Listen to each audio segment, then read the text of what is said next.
There is a secret hiding behind modern life. It is a secret that is hidden in plain sight, and it wasn't hidden on purpose. In fact, it used to be quite a normal thing, but somewhere along the line, it was repressed, covered over, pushed deep down into our minds, and forgotten about. But it never fully disappeared. It just changed its shape, and so it continued to thrive wearing a disguise.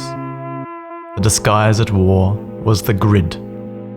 Patterns of lines drawn horizontally and vertically. In 1981, Rosalind Krauss, an art theorist in New York, set out to reveal this secret. You're listening to the Unknowing Art Podcast, the show that makes you unknow the art you thought you knew. My passion is art theory and philosophy, and this is my way of sharing it with you. If you like the show, give it a thumbs up. If you'd like to support the show, I would be honoured. Link in the description below.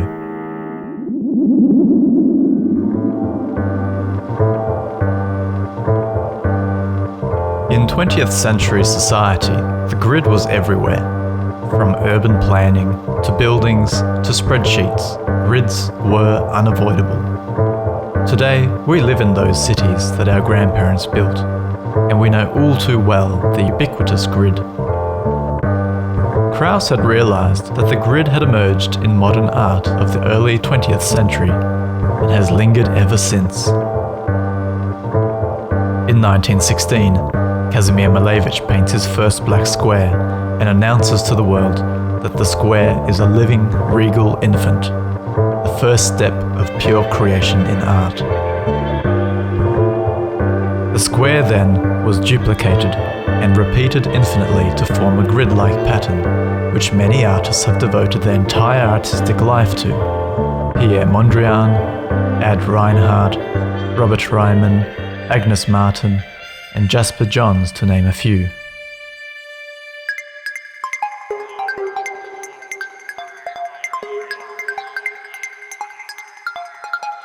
But in the entire history of humankind, this grid has never appeared in art.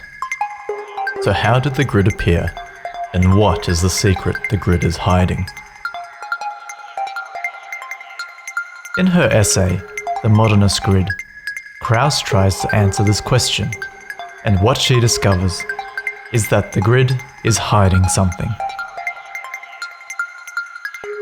It is hiding a secret, and just like a therapist's patient, it is having trouble expressing the root of its cause. The grid knows something, but it does not have the means to speak it. Krauss then approaches this question, as if she is the psychoanalyst, trying to tease out this repressed truth.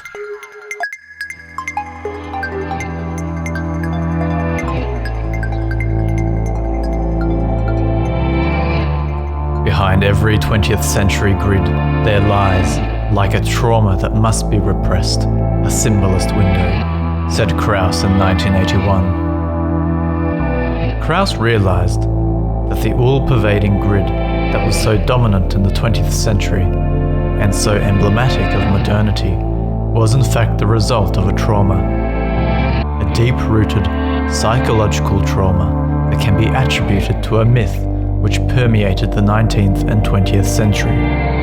A myth which allowed two contradictory points of view to be held at once, and so causing its beliefs to be repressed, which, like all pathological forms in psychoanalysis, returns in disfigured and hidden ways. The modernist grid, Krauss declares, is emblematic of modernity, precisely because this grid is the return of this repressed myth.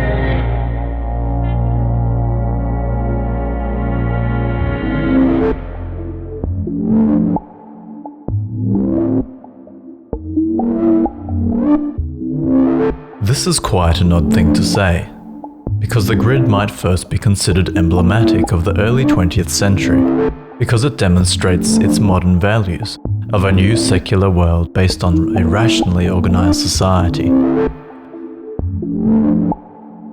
Of course, It was during this time that the rise of a new study called psychoanalysis would reveal the traumas and discontents that lurk beneath modern society.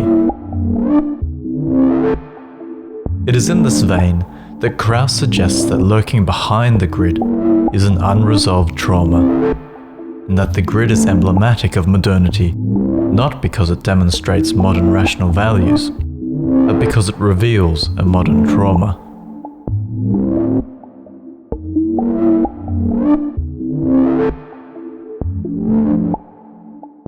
One of the modern values held by artists at the beginning of the 20th century was a distrust in artworks that tried to replicate nature. Artists saw the act of replicating as a failure to express truth. Therefore, art that expresses truth must itself be a living form rather than a copy of a living form.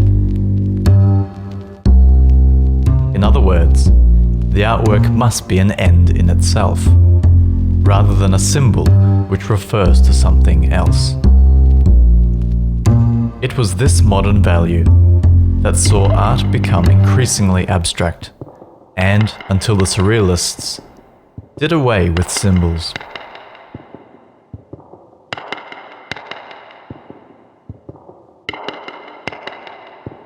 Unlike the original, more technical use of the grid by the Italian Renaissance painters, like Leonardo da Vinci, who mapped his canvas with a grid in order to accurately replicate the perspective of the landscape he was trying to paint, the mapping of the modernist grid is completely different.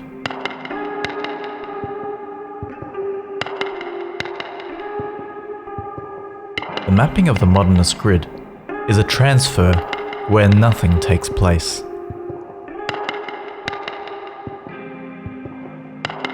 In pointing out this difference, Krauss drops her first bombshell on the modernist grid, that the grid is in fact a naked and determined materialism.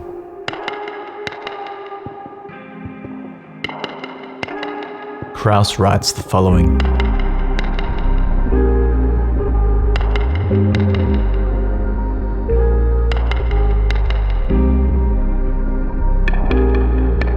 Perspective was the demonstration of the way reality and its representation could be mapped onto one another. The way the painted image and its real-world referent did in fact relate to one another, the first being a form of knowledge about the second. Everything about the grid opposes this relationship, cuts it off from the very beginning. Unlike perspective, the grid does not map the space of the room, or a landscape, or a group of figures onto the surface of a painting. Indeed, if it maps anything, it maps the surface of the painting itself. It is a transfer in which nothing changes place. The physical qualities of the surface, we could say, are mapped onto the aesthetic dimensions of the same surface. And those two planes, the physical and the aesthetic, are demonstrated to be the same plane. Considered in this way, the bottom line of the grid is a naked and determined materialism.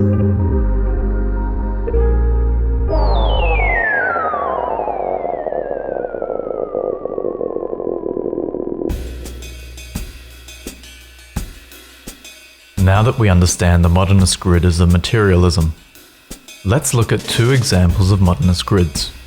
We will start to see that the trauma will begin to reveal itself. Paris, 1920. Pierre Mondrian paints Composition C, one of the earliest examples of his most well-known compositions. Different sized rectangles, coloured white, black, yellow, red and blue, perfectly balanced on the canvas, separated by grey uniform horizontal and vertical lines, giving the impression of an asymmetrical yet harmonious grid.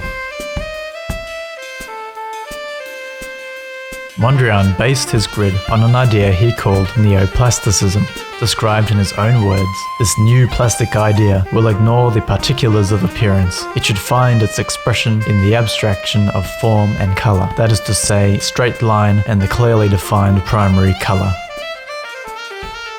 Mondrian thinks that the particulars of appearance, the things which we perceive, are always going to be tainted in some way by our own biases and preconceptions. In other words, our memories. Take a circle painted yellow. Already this will remind us of the sun. We can't help it.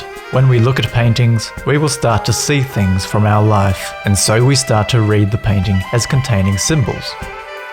And to read the painting symbolically as a collection of signs which refer to an external world that exists outside of the painting is for Mondrian a form of blindness. You are not looking at the painting in front of you. Instead, you are looking through the painting into your own mind.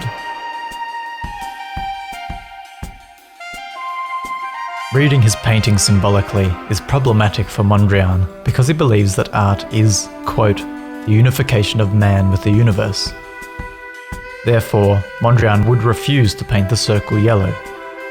He even had a falling out with his friend Theo van Dousburg about the use of diagonal lines. Instead, Mondrian would only paint rectangles horizontally and vertically, using only primary colours. In the 1920s, the grid was so absent in art that it was a very good way for Mondrian to try to pare his paintings down to its most elementary universal level, removing any symbols and representations of the world. Mondrian wanted his work to be pure abstraction, believing that it would express a deeper truth of the universe than simply the superficial facade of daily life and of mundane perception. And he did this with such a passion that pours forth with the intensity of revelation, a kind of religious devotion which structured not only his paintings, but his life.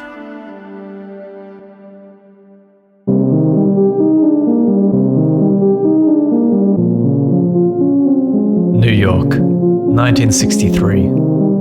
Agnes Martin paints one of her most famous grid paintings.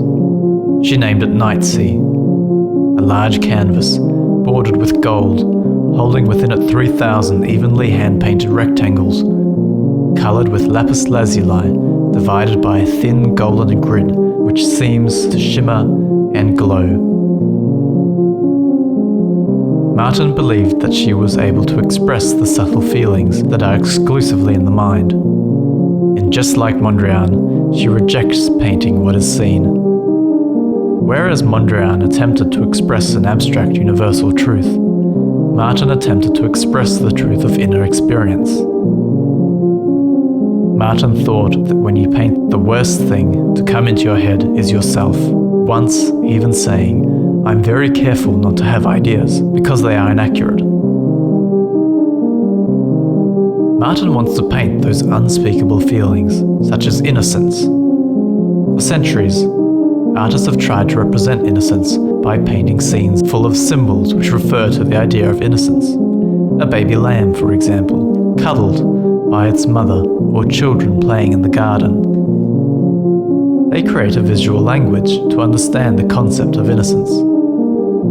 But this is the opposite to Martin, who wants to paint innocence itself so that we might directly experience the feeling of innocence while looking at her painting.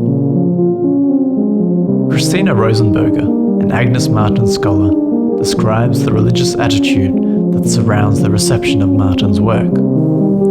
Eisler is far from the only critic who understands Martin's abstract paintings in terms that suggest religious devotion. Critic Michael Kimmelman has written that Martin's art is rich in complexity and passion of a sort that seems to pour forth with the intensity of revelation. Hilton Kramer also characterizes the experience of seeing a Martin painting in religious terms, writing that her art has the quality of a religious utterance, almost a form of prayer.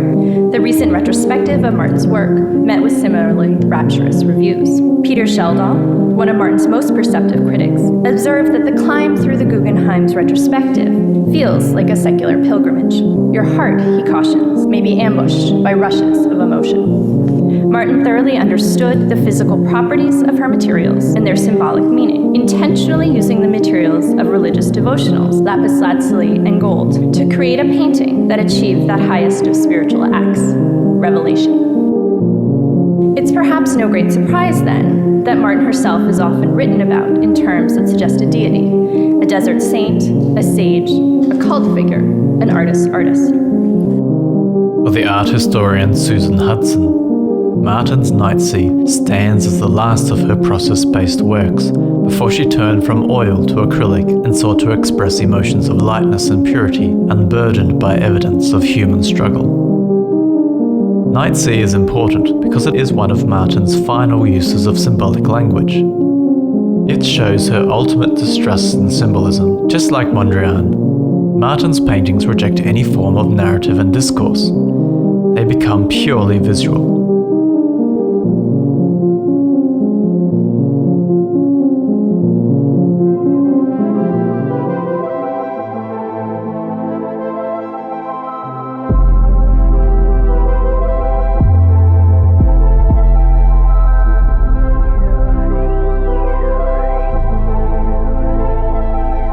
Both Mondrian and Martin, and countless other modern painters of grids, so strongly tried to remove symbolic language and representation from the artwork so as to create a purely visual aesthetic order. Krauss is absolutely right in saying that the modernist grid is a naked and determined materialism, because the rejection of language in favor of a pure visuality means that the actual material that the work is made of becomes the aesthetic of the work. After painting the Nightsea, Agnes Martin is fully aware of the material nature of the grid and stops using materials that are symbolic. The modernist grid, Krauss says, declares itself autonomous and autotelic. What this means is that the grid is not a superimposed symbol that is cast like a net over the artwork, but rather is inscribed into the artwork's own materiality. The grid generates out meaning and does not refer to things outside of itself. So why then is the grid understood in terms of religious devotion? Artists and critics alike say such things as, the grid has a quality of religious utterance, almost a form of prayer, a secular pilgrimage. Even Mondrian and Martin always maintained that the grid was a stairwell to the universal, to a deeper truth of the world. Doesn't this religious intrusion of speech contradict all that the modernist grid stands for? Krauss writes, the barrier that the grid has lowered between the visual arts and those of language has been almost totally successful in walling the visual arts into a realm of exclusive visuality and defending them against the intrusion of speech. To look at a painting of a grid and to consider its significance to be in its material aspects that are so hostile to literature, to narrative, and to discourse seems a contradiction, when at the same time we speak about their grids in terms of being, mind, spirit, the universal, and revelation.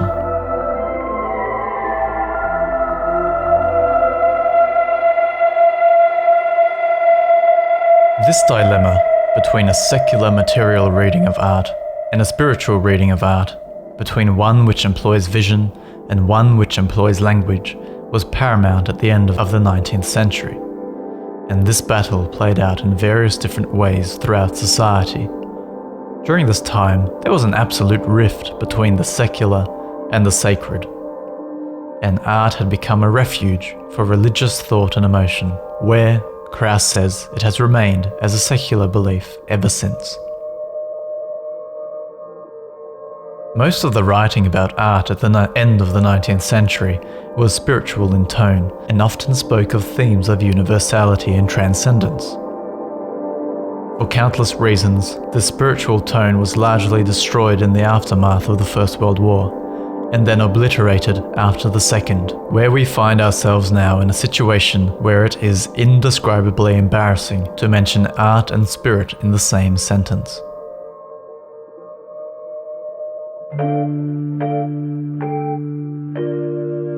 The strange thing about the grid, however, is that it tried to be both secular and sacred.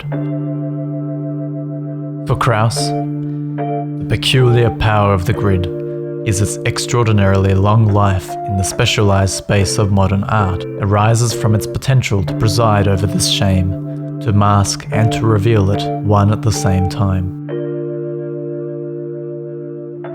The secret behind the modern grid, the shining emblem of the modern world, the thing which looks so irreversibly modern and so visually opposed to the centuries before it, is that it smuggles in spiritual undertones.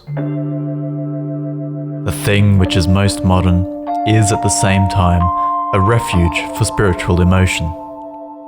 We think we are dealing with the secular logic of a material work, but for some reason, the grid hums and chants and throws us into belief. Why in the world does this happen? Well, Krauss has an answer. In the next episode, we will see exactly why this trauma appeared and how certain conditions throughout the 19th century combined together in the early 20th century to make the grid a new aesthetic force in the world.